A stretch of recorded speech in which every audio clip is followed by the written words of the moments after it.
അവശ്യ ന്യൂസ് കൊല്ലം. മാഹിയിൽ ഭീഷണിപ്പെടുത്തി പണം തട്ടാൻ ശ്രമിച്ച കേസിൽ 3 പേർക്കെതിരെ കോടതി ശിക്ഷ വിധിച്ചു. മനുഷ്യാവകാശ പ്രവർത്തകനായ ഹമീദ, ഇന്ദ്രപ്രസാദ്, സമീർ എന്നിവർക്കെതിരെയാണ് മാഹി മുനിസിപ്പൽ മജിസ്ട്രേറ്റ് കോടതി ശിക്ഷ വിധിച്ചത്. 2021 ആഗസ്റ്റിലാണ് കേസിനാസ്പദമായ സംഭവം. തിരുവനന്തപുരം ബാലരാമപുരത്തെ യുവാവിനെ കുത്തിക്കൊലപ്പെടുത്തി. മരിച്ചത് ആലുവിള സ്വദേശി ബിജു. വീട്ടിൽ നിന്നും വിളിച്ചിറക്കിയ ബിജുവിനെ സമീപത്തെ പാലത്തിന് സമീപത്ത് വെച്ചാണ് കൊലപ്പെടുത്തിയത്. മുൻവൈരാഗ്യമാണ് ആക്രമണത്തിന് പിന്നിലെന്നാണ് പ്രാഥമിക നിഗമനം. പ്രതി വഴിമുക്ക് സ്വദേശി കുമാരനായി പോലീസ് അന്വേഷണം ആരംഭിച്ചു. കോഴിക്കോട് ലഹരി മാഫിയ സംഘത്തിലെ മുഖ്യകണ്ണി അറസ്റ്റിൽ. നിലമ്പൂർ സ്വദേശി ഷൈൻഷാജിയെയാണ് ബാംഗ്ലൂരുവിൽ നിന്നും പിടികൂടിയത്. 2 കോടിയുടെ മയക്കുമരുന്ന് പിടികൂടിയ സംഭവത്തിലാണ് അറസ്റ്റ്. തൃശൂരിൽ SSLC+2 പരീക്ഷയിൽ ഉന്നത വിജയം കരസ്ഥമാക്കിയവർക്ക് ആദരം. തൃപ്രയാർ ഇൻഡോർ സ്റ്റേഡിയത്തിൽ നടന്ന പരിപാടി മന്ത്രി കെ രാജൻ ഉദ്ഘാടനം ചെയ്തു. മാധ്യമ പ്രവർത്തന രംഗത്തെ മികച്ച സേവനം കാഴ്ചവെച്ച Kerala vision news reporter Shaju VS-നെ ചടങ്ങിൽ അനുമോദിച്ചു.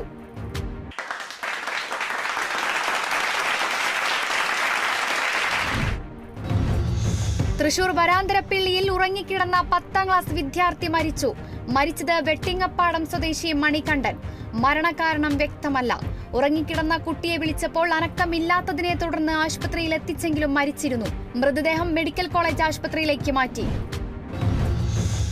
കോഴിക്കോട് മുക്കത്ത് ഭിന്നശേഷിക്കാരനെയും ഭാര്യയെയും മർദ്ദിച്ചതായി പരാതി. മർദ്ദിച്ചത് ചേന്നമംഗലൂർ സ്വദേശി അഷ്റഫിനെയും ഭാര്യ ഷാക്കിറയെയും. ആക്രമണത്തിന് പിന്നിൽ സ്വത്ത് തർക്കം. പോലീസിൽ പരാതി നൽകിയിട്ടും നടപടിയുണ്ടായില്ല. ഇടുക്കി പൈനാവിൽ വീടുകൾക്ക് തീവെച്ചത് കൊല്ലാൻ തന്നെയെന്ന് പോലീസ്. ഭാര്യയെ വിദേശത്തേക്ക് അയച്ചത് സന്തോഷിന്റെ സമ്മതമില്ലാതെ. പ്രകോപനത്തിന് ഇടയാക്കിയത് വിവാഹമോചനം ആവശ്യപ്പെട്ടതിനെ തുടർന്ന്. കോഴിക്കോട് മുക്കം മണാശ്ശേരിയിൽ വാഹനാപകടം. അപകടത്തിൽ ഡ്രൈവർക്ക് പരിക്ക്. അപകടമുണ്ടായത് വാഴക്കുല കയറ്റി വന്ന മിനിവാൻ മരത്തിലിടിച്ച്. കോട്ടയത്ത് പോലീസുകാരനെ കാണാനില്ലെന്ന് പരാതി. കാണാതായത് വെസ്റ്റ് സ്റ്റേഷനിലെ SI കെ രാജേഷിനെ.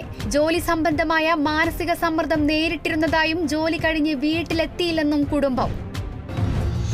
തൃശൂർ കടങ്ങോടിൽ നിന്നും 400 ലിറ്റർ വാഷ് പിടികൂടി. വാഷ് സൂക്ഷിച്ചിരുന്നത് ആളൊഴിഞ്ഞ പറമ്പിൽ. ദിവസങ്ങൾക്ക് മുൻപ് ചാരായം പിടികൂടിയതിനെ തുടർന്ന് നടത്തിയ അന്വേഷണത്തിലാണ് വാഷ് പിടികൂടിയത്. സംഭവത്തിൽ പ്രതികൾക്കായി പോലീസ് അന്വേഷണം ആരംഭിച്ചു. കോഴിക്കോട് പേരാമ്പ്രയിൽ മകനെ ക്രൂരമായി മർദ്ദിച്ച പിതാവ് അറസ്റ്റിൽ. അറസ്റ്റിലായത് കരുവണ്ണൂർ സ്വദേശി ശ്രീജിത്ത്. 14-കാരന്റെ മുഖത്തും കാലിനും പരിക്ക്. കേസിൽ ശ്രീജിത്തിന്റെ 2ാം ഭാര്യയെയും പോലീസ് അറസ്റ്റ് ചെയ്തു. തൃശൂർ കുന്നംകുളത്ത് നിയന്ത്രണം വിട്ട ബൈക്കിടിച്ച അപകടം. അപകടത്തിൽ 2 പേർക്ക് പരിക്ക്. പരിക്കേറ്റത് തൃക്കണാപുരം സ്വദേശികളായ പ്രജിത്ത്, യൂസഫ് എന്നിവർക്ക്. അപകടമുണ്ടായത് ഗുരുവായൂരിൽ നിന്നും കുന്നംകുളത്ത് പോവുകയായിരുന്ന ബൈക്ക് നിയന്ത്രണം വിട്ട് സൈക്കിളിന് പുറകെയിടിച്ച്. കണ്ണൂർ തളിപ്പറമ്പ് ദേശീയപാതയിൽ ബസ് അപകടം. നിരവധി പേർക്ക് പരിക്ക്. പരിക്കേറ്റവരെ തളിപ്പറമ്പ് സ്വകാര്യ ആശുപത്രിയിൽ പ്രവേശിപ്പിച്ചു. കുതിരവട്ടം മാനസികാരോഗ്യ കേന്ദ്രത്തിൽ നിന്ന് യുവതി ചാടിപ്പോയി.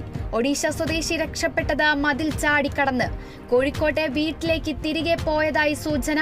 പോലീസ് കേസെടുത്ത് അന്വേഷണം ആരംഭിച്ചു.